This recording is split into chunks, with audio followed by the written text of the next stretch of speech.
Youth sports can be really hard, especially if you're wanting to raise your kid in ways that produce healthy adults when they're done playing.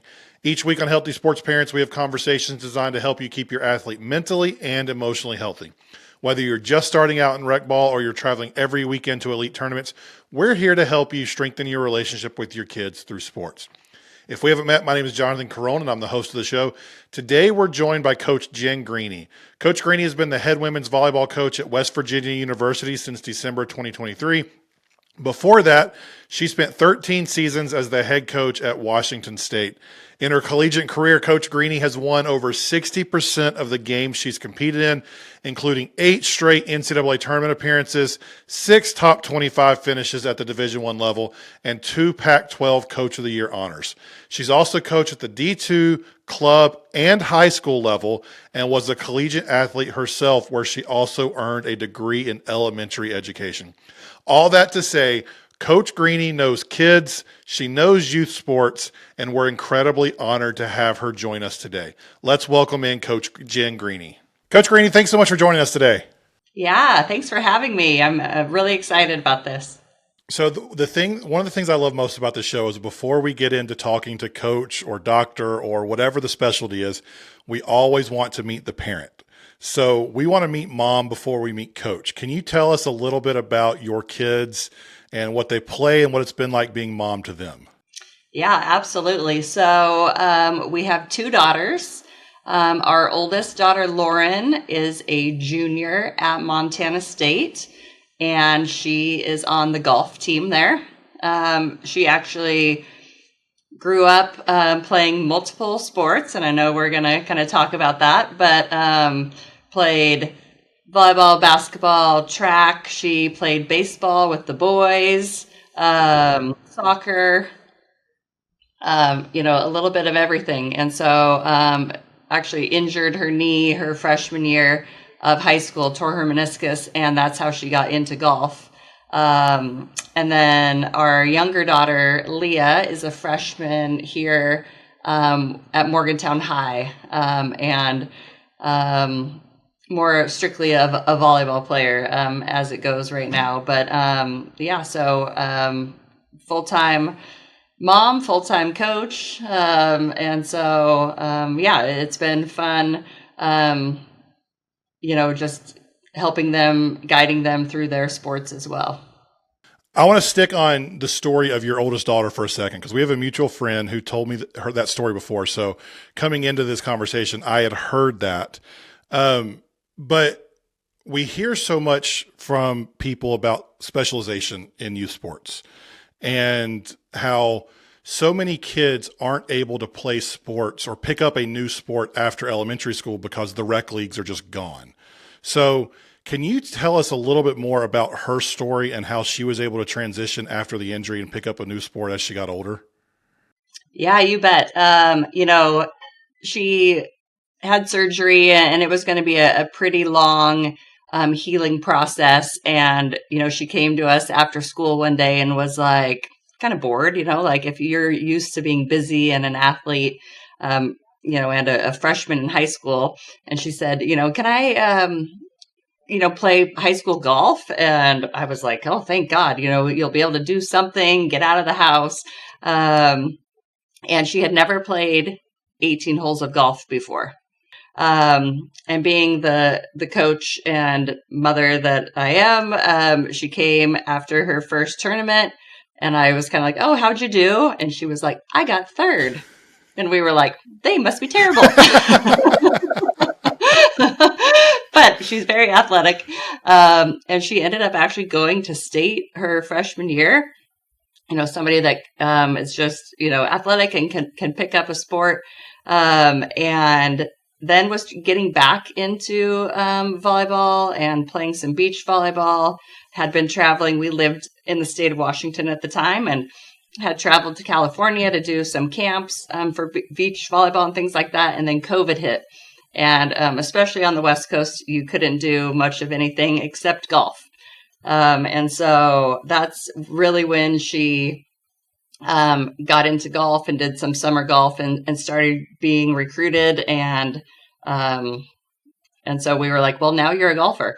So, ended up then getting recruited and going to Montana State. And even this past fall, won her first tournament. She shot a school record 66. So, she's a pretty good golfer right now. So, but kind of, long story and how she got into being a golfer. Usually, both her mom and dad are volleyball coaches. Dad was a baseball player as well. So they kind of look at you like, a golfer. But yeah, it's a great story. What was the recruiting process like for mom? You've been recruiting kids for forever, and this is your first time being mom. What was that like?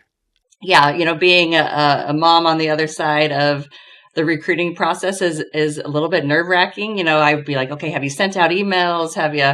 And golf is hard because you can't really upload your film. It's really what are your scores? And, obviously having some coaches come and watch and meet them. But, yeah, it was a little nerve wracking to be on the other side of it. And then, our younger daughter is a volleyball player, and she's kind of starting to get some looks. And yeah, I also think as a volleyball coach, we might have to, work really hard to get that recruit. It might be the the recruit that we have to work the hardest for.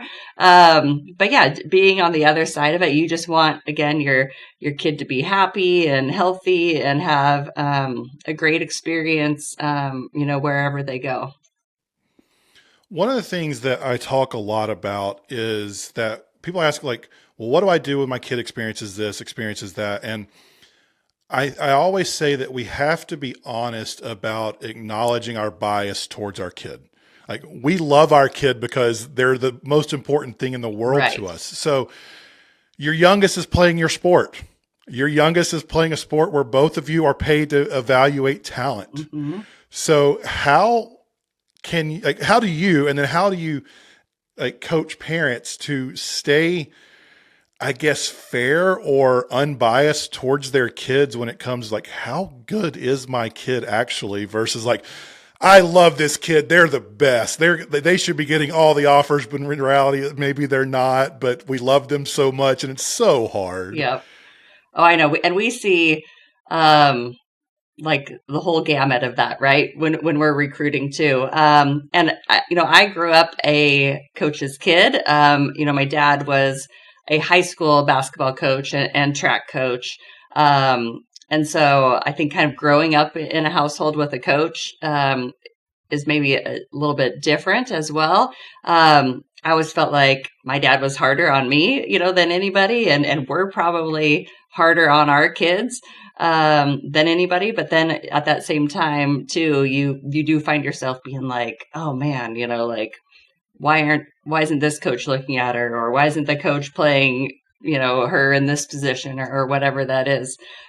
So, yeah, I think for us, we probably have to take a step back and think oh, she is doing a pretty good job instead of being, a little bit harder on her as far as skills, because that's what we do for a living. We see it every single day and we see that potential. So just making sure to, tell her it is about the process and the growth and, tell her good job still.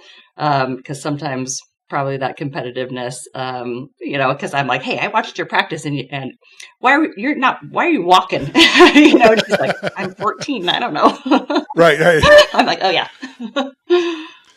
So one of my things and this is, I've noticed this more on the high school level, and I haven't got to talk to many college coaches about it, but there's a transition as a coach as your kid gets older and you start to understand in a more intimate way what those players are going through because your kid has gone through the same thing. How have you changed as a coach as your daughters have gotten older and you've got a front row seat to what this generation's facing that's different than past generations? So to stay at a high level, to be at a P4, you have to adapt. How has that changed you and your perspective as a coach? Yeah, for sure. I mean, and even, you think of the time, now I'm old, but, when I was a student athlete, I think it's hard to not be like, man, we never got this or we did it this way. But you have to remember that's a long time ago. But I think also having kids grow up in this generation as now, especially our older daughter, is the same age as the people that we're coaching, to really step back and realize, man, they've got a lot going on. They've got a lot on their plate. They've got social media. They've got, money. Things are expensive. All these other stressors as well. To kind of just, I think definitely, and maybe it's my old age as well, but I have found ourselves for sure being more patient. More patient, whether that's somebody coming in the gym and learning, if we get a transfer coming in that maybe hasn't had a great experience, how can we help them have a better experience, and just know that we're here for them, not only as a student athlete, but if they need something, as just a 21-year-old kid, do they need a hug that day? Did they just, not do very good on a test, and just know that this is just one aspect of their life, and they're only a student athlete for 4 or 5 years. And then, what else are they doing beyond that? And how can you help them? Sometimes they're coming in here a week before they graduate and they're freaked out because they don't know what they're going to do with their life. And we say, that's okay. It's okay. You don't have to have it all figured out. And trying to help them through, different decisions and things like that. So that's really also the fun part of our job, that we're just not in the gym for those couple hours a day, but we're trying to help them, become really great young women. To your last point with that, I always say it on social, it's part of the tagline of our logo, like that youth sports are not primarily about winning. And like, obviously you're in a position where you have to focus on winning to an extent because that's your job. But even at your level, it's bigger than just wins and losses. It's these kids are turning into human beings, and we're using sport to teach them things. So how would you advise parents to view the balance between wins and life development? Right.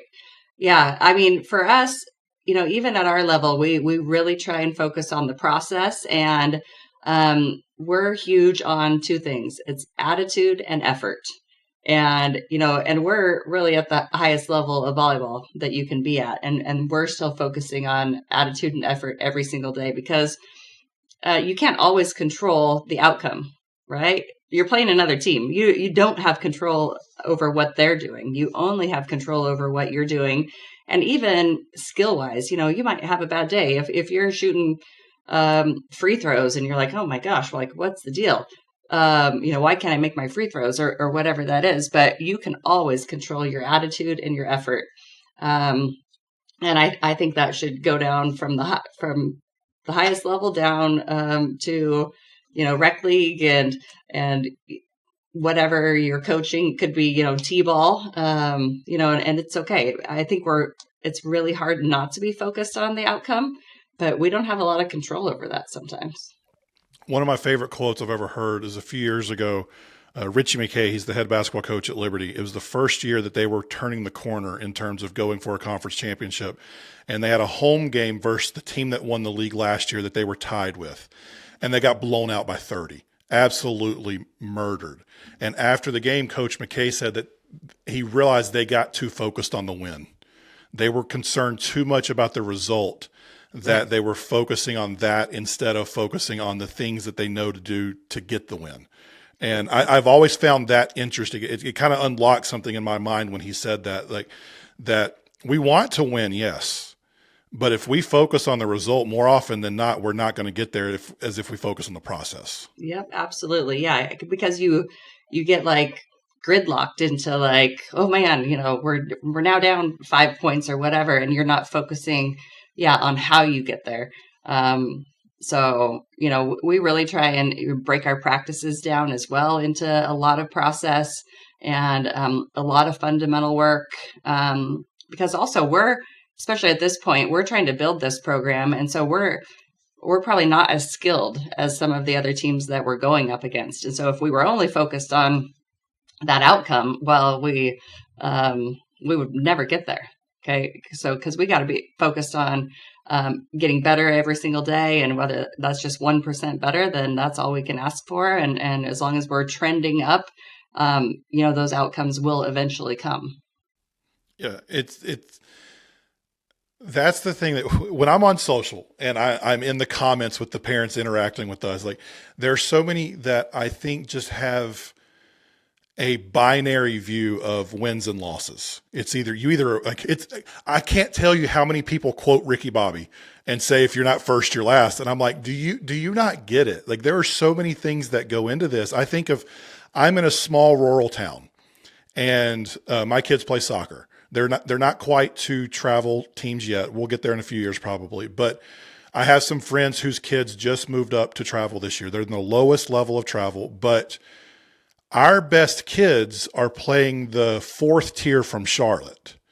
And the fourth tier from Charlotte is still more resourced and better because they're pulling from 500,000 people. We're pulling from 25,000 people. And it's like, if we're focused solely on wins at 12 years old, there's no way we can have success if that's our goal. Nope. And guess what? Those kids are going to quit. Like honestly, it's not fun. It's not fun if that's all you're focused on. And actually, unfortunately, there are people out there that on the other side of it don't even care if their team wins or not. They only want their kid to be playing. And I've coached club like down to 12-year-olds, and I'm always like, practice is actually where you're getting better. Are you approaching practice the same way you would approach the game on Saturday? If you're just like, oh, again, practice, what are you talking about? Practice? If you're, that's where you're going to get better, is every day in practice. And that's what the parents actually should be focused on. Like, is my kid working hard? What's their attitude in practice? Not just, did they get to play? Did they get to start? Things like that. You mentioned you were a club coach, so I want to dial in just on volleyball specific here for a second, because volleyball is in a really interesting spot just culturally as a sport, because it's growing like crazy. The number of high school volleyball players was the highest it's ever been in 2023, and the only sport in high school with more girls involved was track. And I was looking this up this week, like girls volleyball has been more popular than girls basketball since 2015, which I had no clue it was. And they're trending opposite directions. Yeah, volleyball is growing rapidly. Girls basketball is declining rapidly. With that, though, what I have noticed from other parents is that volleyball has become a huge specialization travel club sport. And the estimate I read is that there's been a 40% increase in club volleyball since 2014. So in the last about 11 years. So for parents who are wanting to get into volleyball, how do we balance the tension between the have fun, play rec league, do multiple sports, like learn it, that type of thing, and then the hyper specialization that is growing right now in volleyball specifically? What's that balance look like? Yeah, well, I wish I had the magic answer, because our kid is only playing one sport right now, which I don't like. I don't like. Well, hopefully she'll get and do some track or something like that. But I hate the specialization. I am from a small town I had 42 people in my class. I did volleyball, basketball, track. I did a lot of AAU basketball, actually. But yeah, club volleyball has turned into kind of a rat race as far as, they're starting in December and they're not ending until July. And, they practice 3 days a week. And we're going to all these tournaments. And I just don't know if you can put the genie back in the bottle. But, what's great maybe for Morgantown is we do have more of a couple local clubs here that probably would, work a little bit better with some people that are playing multiple sports. But you just have to find that fit, for sure. Or, see what you can do. Like I said, hopefully, come spring, she'll do track as well, just to, get out and do something else.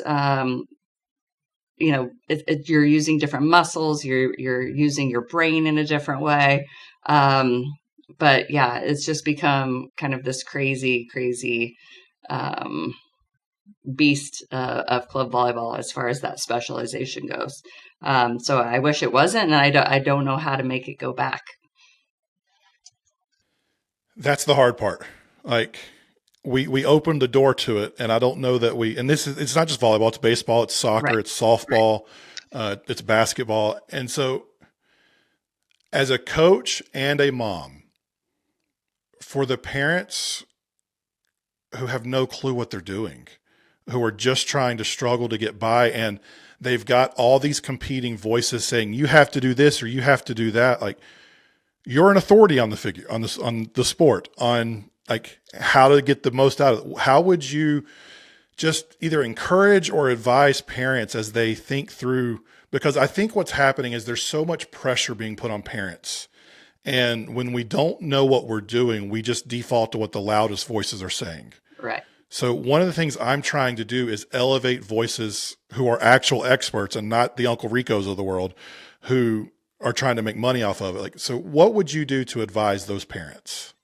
Yeah, and I would say probably me, and I bet every Division I coach would say they would rather coach a multi-sport athlete, or at least somebody that when they were maybe up until 14 years old, at least did more than one sport. Just that, again, you're not going to get as burnt out, less injuries, just having that experience in a different sport. Maybe it's even an individual sport compared to a team sport. Those are very different too. I feel like you can always find time to, go golf or play tennis or whatever that is. And maybe it's not as organized, but just to do something else, to give your brain something else to think about, a different way. But yeah, for as long as you possibly can, have your kids at least into sports. And even if they don't, maybe they like baseball the best. They love, love, love baseball. Well, can we do some flag football, or can we do, like I said, golf or swimming or just track, something else for as long as you possibly can. One of the things that is so much different in this generation than even my generation, your generation, anyone that's come before is we don't have the pickup games we used to. Because the way we've built our cities, the kids can't ride their bike to the park anymore. Right. The way liability insurance works, like towns aren't letting kids on the basketball courts without some type of waiver. It's just the culture we live in is not designed for kids to go out and play in the park. And it used to be that we learned all these physical things and even the mental resiliency that goes into a game of pickup at 12 years old Right. to get picked fourth and get mad about that and show out on the playground. Like, you learn from that. And this generation doesn't have that option in ways that we did. Right. And so the multiple sports, what I tell people is, even if they're not good at them, even if they're not playing at a high level, to go back and play house league basketball in the wintertime. And then, like, maybe you're playing volleyball the rest of the year, but like your local rec league, 5th grade basketball, where you're the 4th best player on the team, you're going to learn from that in ways that you're not going to learn if you play volleyball all year round. Yep, you're exactly right. And I actually think us as parents, we got to get out of the way.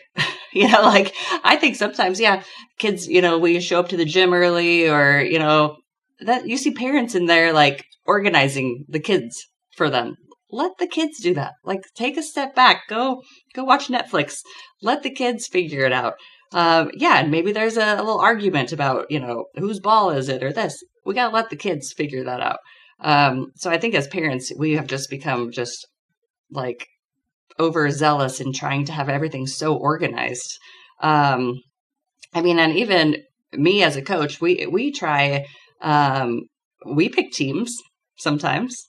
You're like, ooh, so-and-so got picked last again, it can't feel great. But, as a parent, I think we try and protect our kids so much, and, that they can't feel any pressure. They can't have, they can't be mad about anything. It's okay. It's just then as parents, then we need to help them figure out what to do with those feelings and how to be better and how to communicate with, why did you pick me last or whatever that is. And then we like to in practice, especially in the spring when, we're not competing. Like even today we had a game and they hadn't played this kind of game before and they had to figure out, like a strategy and I was like, don't tell them, they've got to figure it out. And so just kind of seeing them learn and they were like, oh yeah. And you'll see one player do it and then the next one comes back with something else. So I think also as coaches, and I know it's tough because sometimes these teams, we only have an hour to practice or, 2 hours and we're trying to, get our press break in, but, sometimes just letting them figure out, how to win, playing some 2-on-2, 3-on-3 and just letting them go. We had a volleyball player from Virginia, or excuse me, a softball player from Virginia Tech on a few weeks ago. And, I know her personally, so I've kind of followed their preseason. And in the preseason before they started playing, they took a day of practice, literally like a week or two before the season started. They went off the softball field, went to the field hockey practice field with the field hockey coaches, got the field hockey equipment, and the softball girls just spent 45 minutes to an hour playing pickup field hockey against each other. And they've never done it before. Yeah. Like the clips I saw, like the girls had no clue what they were doing, but they were smiling, they were laughing. They were also being competitive in a way that, like, this is the top 15 softball team in the country right now. Mm-hmm. And they even took the time to go do those things. So it's important to just get out of the way and let them figure it out. Yep, absolutely. Because, I think it's hard too. They come in, especially this generation, and they would just wait for you to tell them. They wait for you to tell them what to do.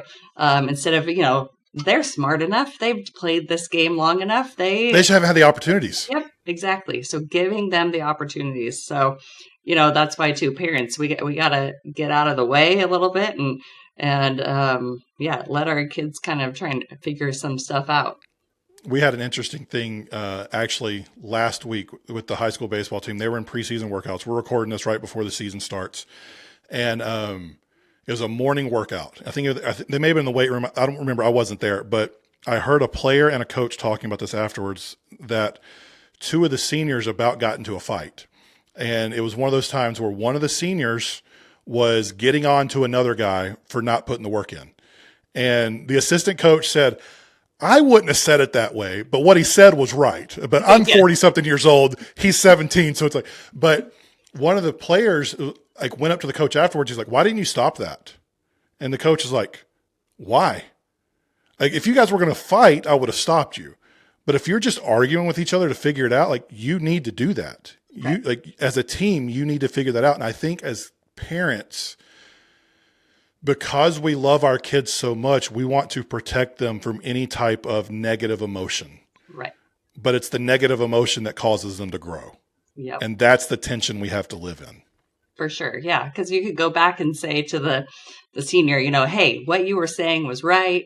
Maybe next time we can say it this way. And he can go to that teammate and say, yeah, sorry, man, I didn't mean to, but I was frustrated but what I said is really true. And we try and teach that to our players as well, that conflict is okay.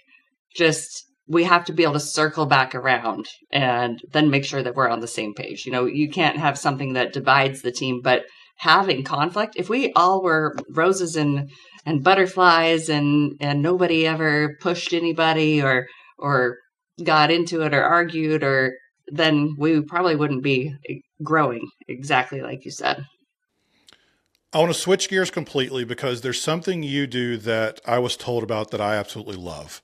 A few months ago, the video that kind of blew up this entire podcast was me talking about the death of rec league. And one of the things I was told about you is that you have your players actually volunteer with the local leagues and do some coaching for the younger players. What's your reasoning for that? What do you hope for them to get out of it? And like, why is that so important for you?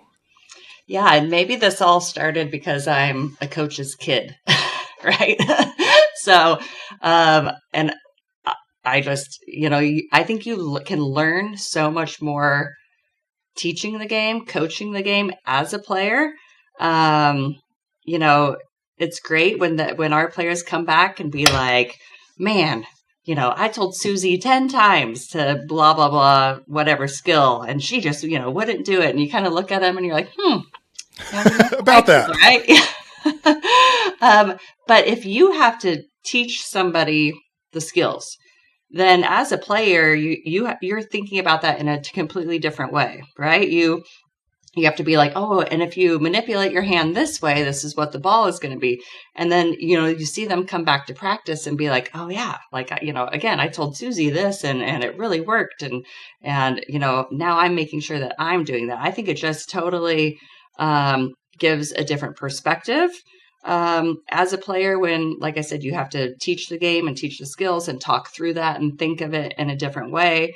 Number two, if those players are a little frustrated, they can also, have a little self-check on that.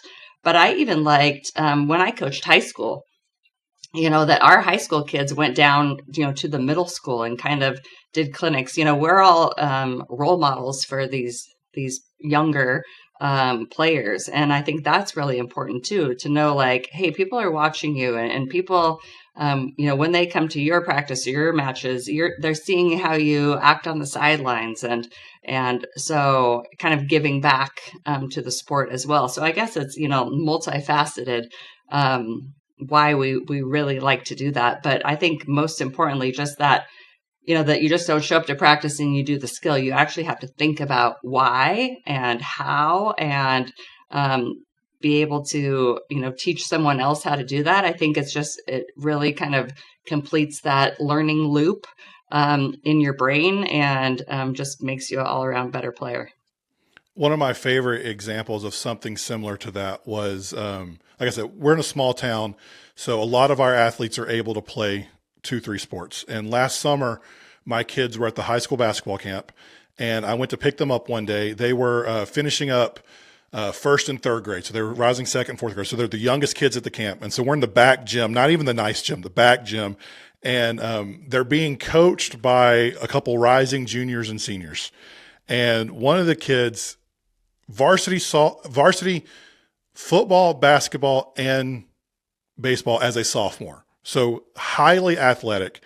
He's coaching these 8-year-olds and they're playing a scrimmage at the end of the game.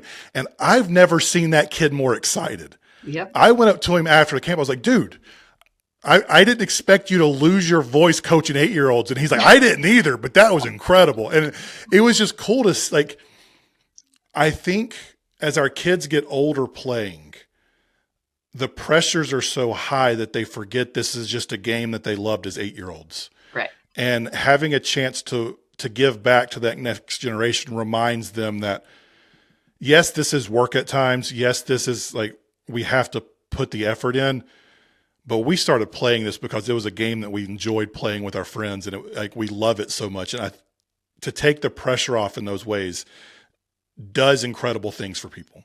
Yeah, for sure. And I think too, like to your point, you see that joy, you're telling so-and-so how to serve and you've been working with her for, 10 minutes and she finally gets that serve over the net and you see how excited she is and you're high-fiving. And so yeah, it's great satisfaction as well to see somebody that you're trying to help, meet their goal or do something that they've never done before is really fun.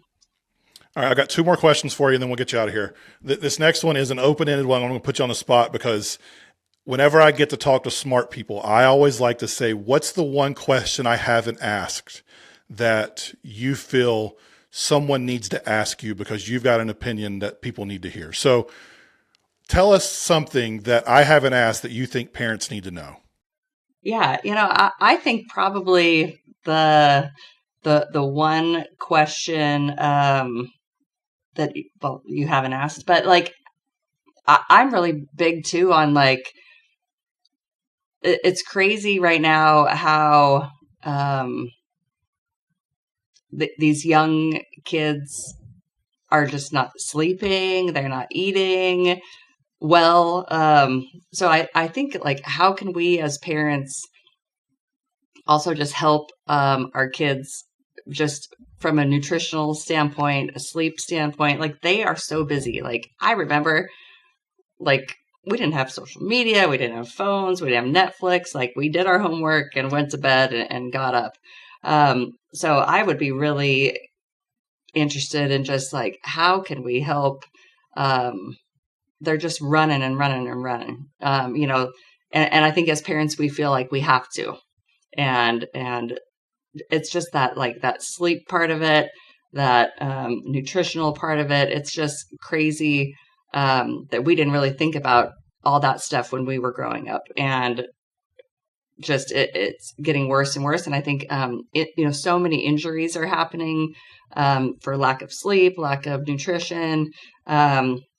So I think us as coaches, even at this high level, are really trying to put a lot more focus on that. But how we can help our younger kids as they're coming up, really the importance of sleep and what that does for our bodies and mostly for our brains. I don't think we realize that because past generations, we were done by 8:00. Practice or a game during the week never went past 8:00.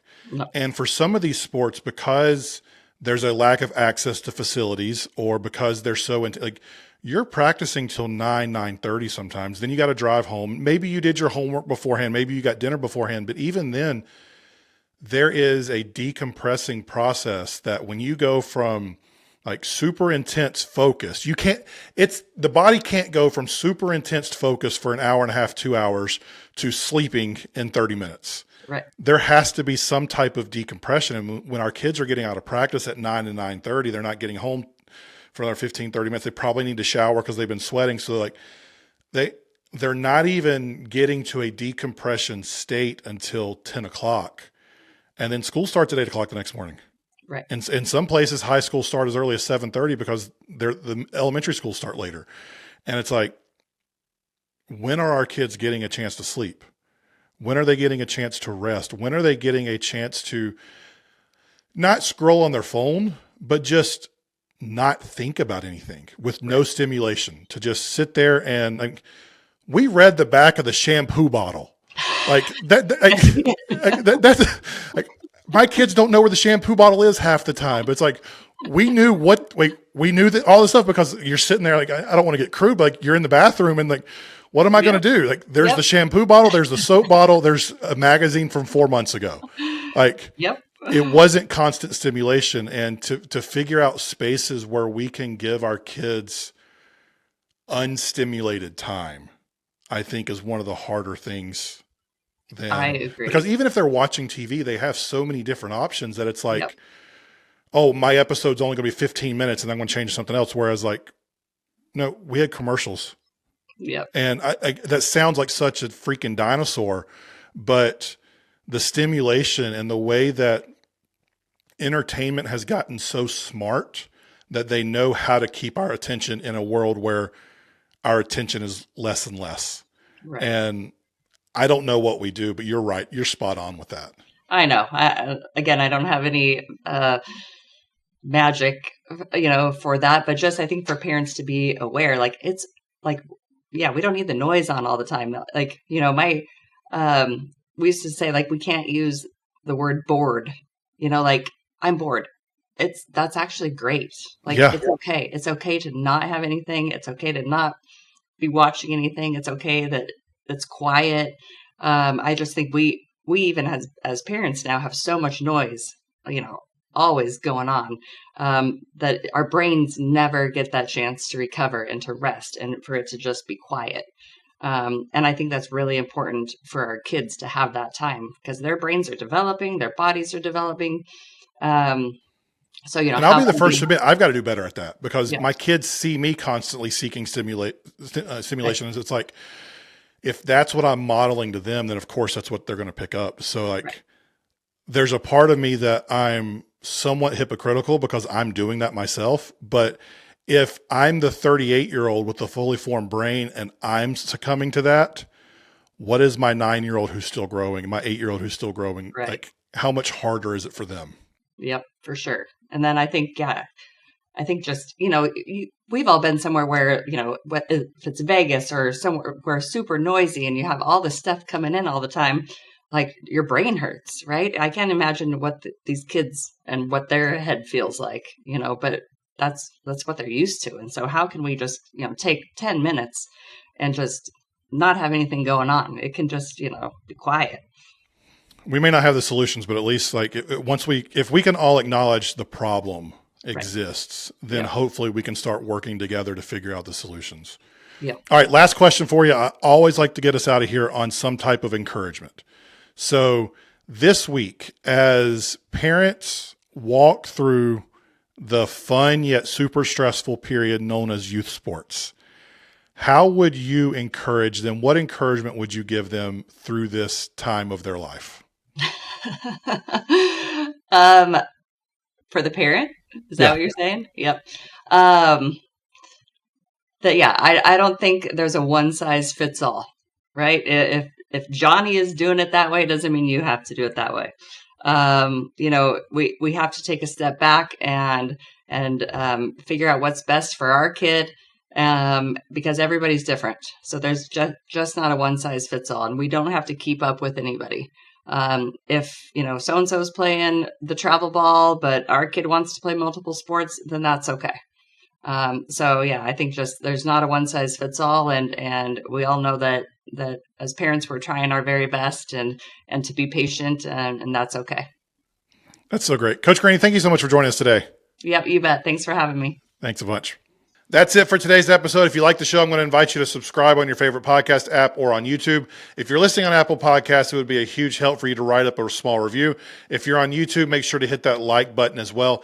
If this episode helped you in any way, the best way you can help us grow the show and to help other people is sharing this episode with a friend.